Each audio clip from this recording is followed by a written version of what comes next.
Isang responsabling ina si Delia. May dalawa siyang anak na pareho pang maliliit. Kahit babae siya, batak ang katawan niya sa paghahanap buhay. Siya na lang kasi ang tumutustos sa kanyang pamilya gawa ng maagang nalumpo ang asawa na si Fred. Naaksidente kasi ito mula nang mahulog sa inakyatang puno ng niyog. Kaya't bukod sa napilayan at di na nasulian ang mga binti nito, nakuba pa ang likod nito. Kaya't magmula nun, ang nagsilbing ilaw at haligi na ng kanilang munting tahanan ay si Delia. Ang araw-araw na ginagawa niya ay ang kumuha ng mga kangkong sa dagat. Umaabot siya ng 2 oras sa pagkuha pa lang nito. Nag-uumpisa siya sa umaga at magtatapos ito sa tanghali. Pagkatapos nito, ibibenta pa niya ito sa palengke.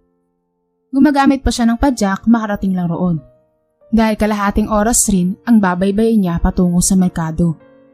Ang kinikita niya sa pagkakangkong ay sapat lang para sa pang-araw-araw nila na pangangailangan, gaya ng gatas ng mga bata at pagkain nila. Mabuti na lang sa araw na iyon, may inabot sa kanya ang suki niya sa pagbebenta ng kangkong na mga alimasag. Kaya naman bigas na lang ang binili niya dahil kasyang-kasya na yon hanggang sa gabi. Kamusta na, mahal? Napapagod ka na ba sa ginagawa mo? Pasensya ka na ah, kung di lang sana ako na aksidente. Dapat nandito ka lang sa bahay at nag-aalaga ng mga anak natin. Naging pabigat tuloy ako sa loob ng 2 taon. Malungkot na pahayag ni Fred nang matapos na silang mananghalian. Dahil dito, napangiti si Delia. Nako, huwag mo nang sisihin ang sarili mo.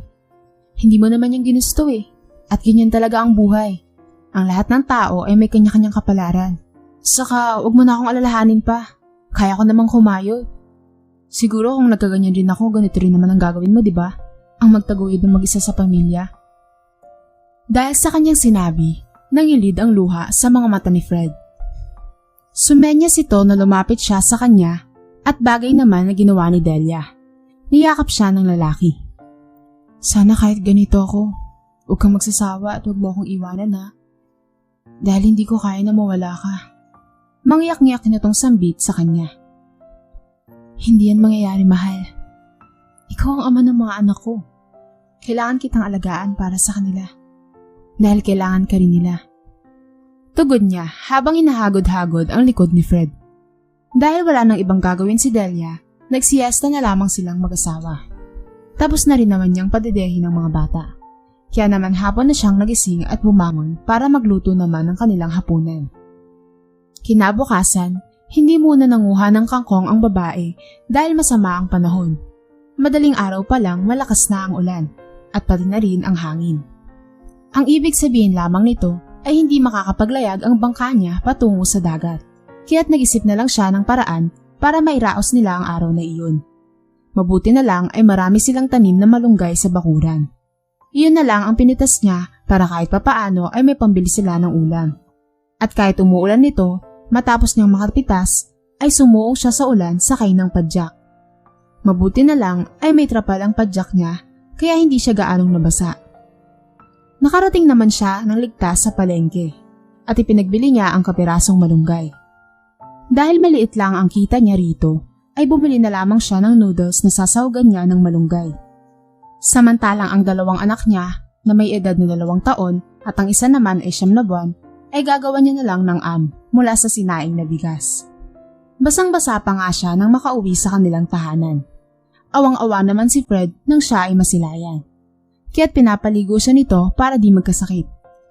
Samantalang nagboluntaryo naman ito na siya na lamang ang magluluto.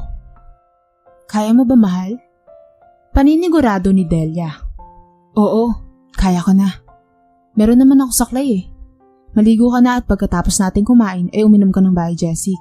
Meron pa namang nakastock dyan. Tugon nito sa kanya. Pagkatapos, nagtungo na ito sa kusina upang sindihan ng panggatong. Samantalang si Delia ay nagpunta na sa banyo para maligo. Habang siya ay naliligo, dumating ang di inaasahang pagkakataon. Bigla siyang nakagat ng isang uri ng insekto sa kanyang braso, kaya naman dali-dali niya itong pinagpag. Nang makabitiw na ito sa balat niya, ay pinaghampas niya ito ng tsinelas hanggang sa mamatay. Ngayon lang siya nakakita ng ganoong klaseng insekto, na medyo matulis ang uso at may pagkakahawig sa salagubang. Nag-iwan tuloy ito ng pagmamantal sa kanyang braso at matinding hapdi na di niya maintindihan. Pero isinawalang bahala niya na lamang ito at nagpatuloy siya sa paliligo.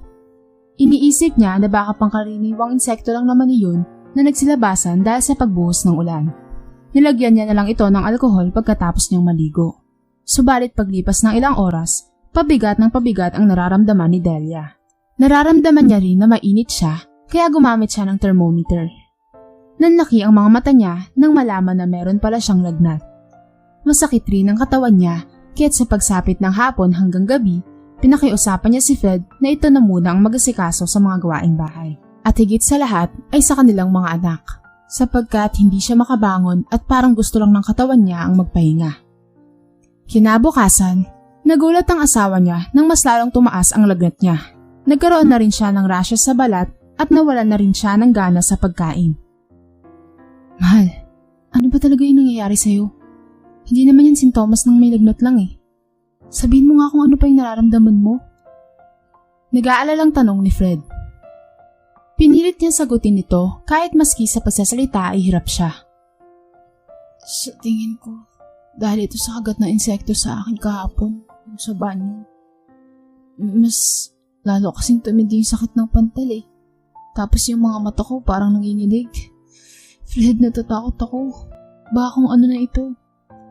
Pinakalma siya ng lalaki at sinabi nito na dadalhin raw siya sa ospital. Pinigilan niya naman ito dahil wala naman silang pera para roon. Ngunit nagpumilit si Fred. Ang sabi nito ay siya na raw ang bahala. Basta't maidala lamang siya sa paggamutan kahit hindi niya na ito napigilan pa. Kahit saklay lang ang gamit, lumabas ito ng bahay at kalaunan ay meron ng dumating na sasakyan. Kasama ang dating amo ni Fred na si Ma'am Lynette. Nakiusap pala ang asawa niya na dalhin siya sa ospital at nangutang pa ito dito. Mabuti na lang may kabaitan ng ginang. Kaya't pinasakay na si Delia sa kotse. Samantalang si Fred ay naiwan sa kanilang tahanan dahil itong magbabantay sa kanilang mga anak. Samantala, sa loob ng sasakyan, in-interview pa si Delia ni Ma'am Lynette kung ano raw ang itsura ng insektong kumagat sa kanya. Isinilarawan naman niya ang itsura nito na naging dahilan ng pagkabigla ng ginang at panalaki ng mga mata nito. Hindi kaya yun yung tinatawag na kissing bug? Nakakamatay yun, iha. Bulalas pa nito. Kinabahan naman si Delia. Ano pa yung kissing bug, ma'am?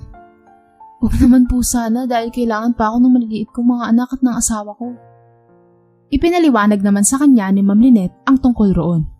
Isang araw itong mapanganib na insekto na kapag nakagat ang sinuman ay makakaramdam ng panlakit ng ulo, rashes, mataas na lagnat, kawalan ng gana sa pagkain at panghihina. At kung hindi raw maagapan, kamatayan na ang kahahantungan. Napakinggan lang raw iyon ni Ma'am Lynette sa radyo. At dahil wala namang radyo sila Delia, natural lang sa kanya ang pagiging ignorante tungkol rito. Pagkarating sa ospital, nilunasan nga ng doktor ang pantal niya. Pagkatapos, ay niresetahan siya ng gamot na kanyang iinumin. At dahil sagot naman ito ni Ma'am Lynette, ay wala siyang naging gastos. Matapos niyang makabili ng gamot ay nakauwi na siya agad ng bahay. At dahil sa kanyang pagkakasakit, 3 araw siyang hindi nakapaghanap buhay. Mabuti na lang ay pinautang sila ni Ma'am Lynette ng pera para sa pagkain. Kaya sa loob ng mga araw na iyon, si Fred na lamang ang kumikilos kahit na nahihirapan pa ito. Kagaya ng pag-aasikaso sa kanilang mga anak at kay Delia, at pati na rin ang pamamalengke. Hanggang sa gumaling na rin ang babae at sa araw na iyon, babalik na siya sa pamimitas ng kangkong sa dagat. Kailangan marami na akong makuha ngayon para naman makabili na ako ng insecticide nang di na tayo makagat pa. Naku, baka ikaw na yung susunod na makagat, mahal. Lalo't hirap ka pa naman sa paliligo. Matawa-tawang pahayag ni Delia. Oo, tama ka. Pumili ka nun. Ingat ka nga pala sa paglalayag mo sa dagat ha. Siguraduhin mo hindi malakas ang alon. Paalala ni Fred at sabay halik sa kanyang pisngi. Oo, mag-iingat ako. Salamat pala mahal ha. Nang dahil sa iyo ay gumaling na ako. Salamat sa pag-aalaga sa akin. At higit sa lahat, salamat dahil nakiusap ka pa kay Ma'am Lynette na dalhin ako sa ospital. Thankful ako sa Diyos dahil ikaw ang pinili niya na makakasama ko sa habang buhay. At wag na wag mong sasabihin na pabigat ka na sa buhay. Dahil sa pagkakaroon mo ng kapansanan ha? Yan ba yung pabigat? Ang dami mo ang naitulong sa akin eh. Dahil sa sinabi ni Delia, napangiti si Fred at muling humalik sa kanya na kanya namang ginantihan. Pagkatapos nito ay dumiretso na sa paghahanap buhay si Delia. 5 baldeng malalaki na ang dinala niya para mas marami siyang mapaglagyan ng mga kangkong. Nang makarating na siya sa kangkungan, maayos niyang pinitas ang mga gulay at sinilansa ng mga ito. Isinisilid niya ito sa balde at sa pagpatak ng tanghali, sa wakas ay nakapuno na siya. Kaya naman agad na siyang dumaong sa dalampasigan at inilagay ang mga balde sa padyak. At pagkuway nagsimula na siyang tumungo sa merkado para ipagbili ito. Natuwa nga siya dahil sa wakas ay kumita na siya ng 1,500 pesos. Tamang-tama, makakabili na siya ng masarap nilang pagkain, gatas ng kanilang anak at higit sa lahat ay insecticide. Para hindi na sila pasukin ng mapaminsalang insekto. Pagkatapos niyang mamili sa grocery, umuwi na siya sa kanilang tahanan. Nagboluntaryo ulit ang asawa na ito na lang ang magluto ng tanghalian nila. Kaya naman ang ginawa na lang ni Delia ay ang padidehin ng bunsong anak. Pagkatapos nito, pinaliguan naman niya ang panganay dahil hindi yun kayang gawin ni Fred. Limitado lang kasi ang pagkilos nito. Nang matapos ng makapagluto si Fred, nagsabi ito sa kanya na balak na nitong magtrabaho para siya na lang raw ang nasa bahay. Dahil sa narinig, napahinto sa pagsubo ng pagkain si Delia. Kaya mo na ba talaga? Pero di ba napag-usapan natin yung tungkol dun? Kunot noong tanong niya rito. Gusto ko na rin kasing magtrabaho. Ang tagal ko na rin kasing nakatenga dito eh. Biruin mo yun, sa loob ng 2 taon? Puro kanto lang na maliliit na bahay na ito ang nakikita ko. Kumbaga naiinip na rin ako, Delia. Kaya ko namang magtrabaho eh, dahil may saklay naman ako. Ang problema lang sa akin ay limitado lang ang pagkilos ko. Paliwanag ni Fred sa kanya. Kaya naman nakiusap si Delia sa asawa na kung maaari, sa susunod na buwan na lang ito magtrabaho. Maganda-ganda naman na rin kasi ang kinikita niya sa pamimitas ng kangkong. Magmula noon, ito na palagi ang pinagtatalunan nilang mag-asawa. Nagpupumilit si Delia na wag na muna itong magbanat ng buto. Paano na lang kasi kung mas lalong lumala ang kapansanan nito sa oras na bumalik ito sa trabaho? Lalo't nahihirapan din itong ibalanse ang katawan. Iyon ang tinitignang rason ni Delia kung bakit hindi siya pumapayag. Hanggang sa sumapit na nga ang buwan ng kanilang pinag-usapan. Pero magpahanggang ngayon, hindi pa rin pumapayag si Delia. Sus, hanggang ngayon ba naman hindi mo pa rin ako pinapayagan? Alam mo ba ang pakiramdam na naiinip ka, ha? Galit na pahayag ni Fred ng umagang iyon. Oo, alam ko yung pakiramdam na naiinip. Talagang nakaka-boring. Pero sana maintindihan mo ako. Buksan mo nga yung isipan mo. Ginagawa ko lang naman ito para sa'yo eh. Kung gusto mong makalabas-labas, edi magpalibot-libot ka lang sa kanto. Hindi yung magtatrabaho ka pa. Tugon ni Delia na hindi na rin maiwasang magtaas ng boses. Basta, nakakainip dito. At hinahanap-hanap na rin ng katawan kong magtrabaho. Sige na, maglayag ka na at ako na may aasikasuhin sina Justin at Frederick. Sambit nito na agad nang tumalikod sa kanya. Siya naman ay nagtungo at sumakay na ng bangka upang magpunta sa kangkungan. Nagdagdag pa siya ng extra na balde, kaya naman nang matapos pumitas si Delia ng mga gulay, napuno niya ang 6 na malalaking balde ng kangkong. Idiniretso niya na agad ito sa kanyang suki. Pagkatapos ay bumili siya ng kanilang pagkain at dali-dali na siyang umuwi. Pero laking gulat niya nang di niya nasilayan ang asawa. Mabuti na lang ay natutulog pa ang 2 niyang anak sa crib. Hinanap niya si Fred hanggang sa mapunta siya sa higaan. Nakita niyang may kapirasong papel roon, kaya naman kinuha niya ito at binasa. Nalaman niya na galing ito sa kanyang asawa. Ayon dito, nagtungo siya kay Ma'am Lynette upang magtrabaho muli dito. Tagapagpastol kasi dati si Fred ng mga baka at kambing noon. Pero simula nang madisgrasya ito, dahil naatasan itong manguha ng bunga ng nyug noon, nahinto na ito sa trabaho. Pinatignan naman dati ni Ma'am Lynette si Fred sa doktor. Pero dahil sa malubha ang injury nito, hindi na raw ito masasaulian pa ng binti. Kung meron mang ganong klaseng paggagamot, ay napakamahal at baka umabot pa ng milyones. Kilala pa naman ni Delia si Aling Lynette na medyo makunat. Kung tutuusin, 2 ang may kasalanan sa sinapit ng kanyang asawa. Una na rito ay si Ma'am Lynette na siyang nag-utos sa mister na umakyat sa puno ng nyug kahit hindi naman ito trabaho ang ganun. Dapat nga ay binayaran sila dahil sa natamong pinsala ni Fred. Samantala, nang matapos basahin ni Delia ang laman ng sulat, Napailing na lamang siya habang labis na nag-aalala sa asawa. Pero wala na siyang magagawa dahil muli na itong bumalik sa trabaho at malabo niya nang mapigilan pa.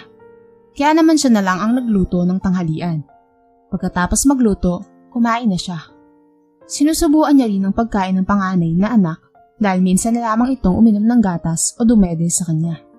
At sa pag-uwi ni Fred, sa pagpatak ng gabi ay minabuti niyang wag na lamang makipagtalo rito. Wala rin namang patutunguhan kung sakaling gawin niya yun. Mabuti na lamang, di siya pinatulog ni Fred na may tampo sa kanya.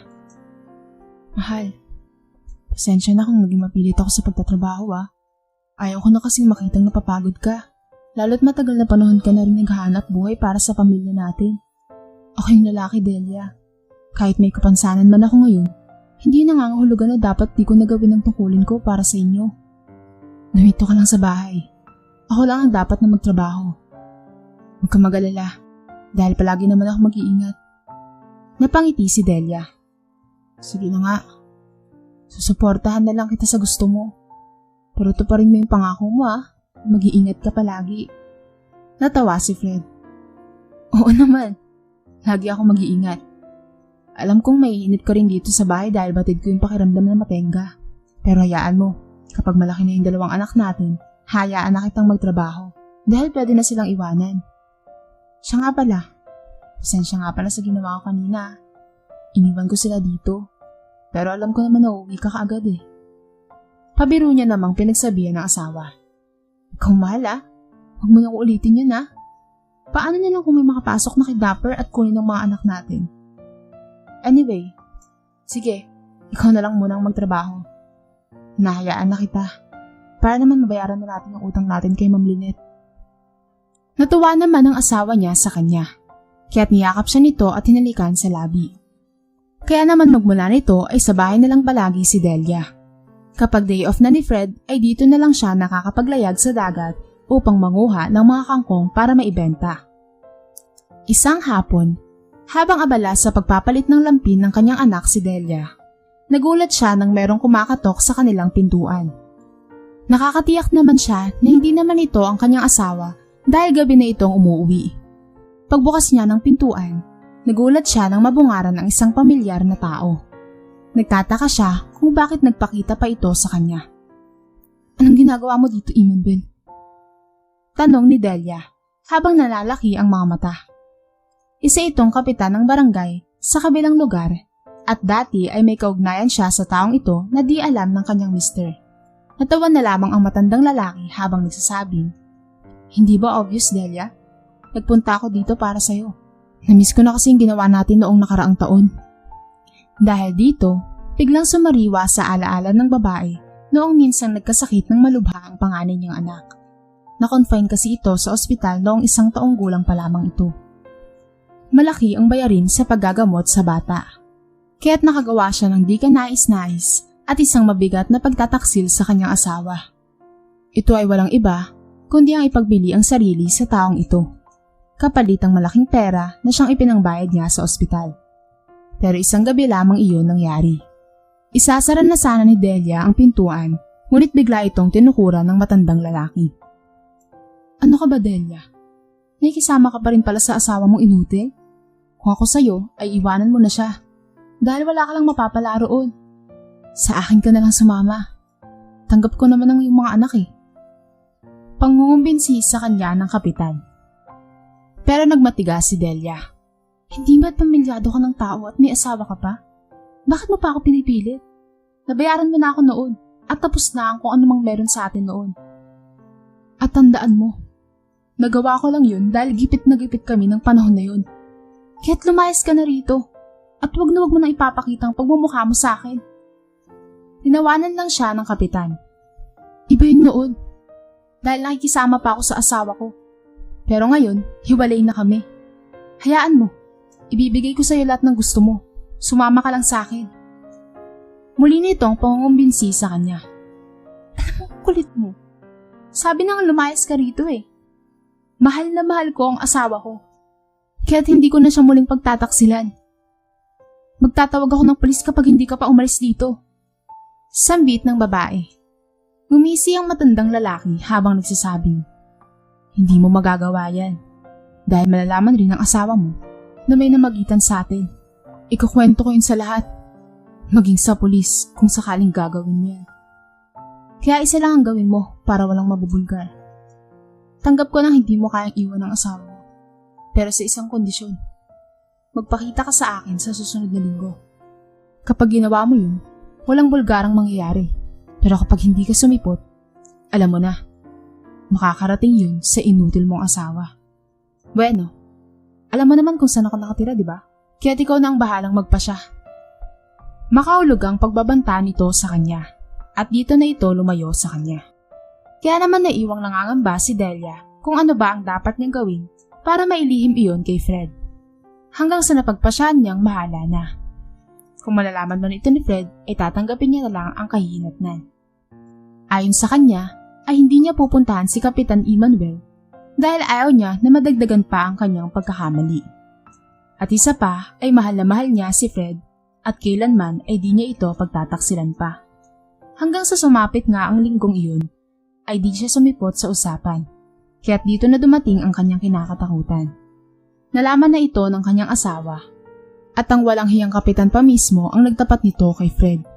Kaya't pagka-uwi nito ng trabaho ay kinompronta siya nito. Dahil dito ay umamin siya at ipinagtapat ang totoo.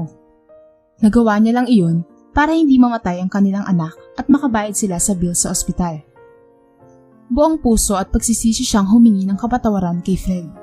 Pero laking gulat niya nang di man lang siya nito sinigawan, pinalayas o di kaya ay sinaktan. Mababakas lang sa anyo nito ang labis na pagkadismaya. Halos isang buwan rin silang hindi nagkibuan na para bang hindi sila magkakilala, kahit nasa iisang bubong lamang sila. Hinahayaan na lang ni Delia ang asawa na palipasin ang sama ng loob nito, dahil alam naman niya sa kanyang sarili na napakalaki ng kasalanan niya.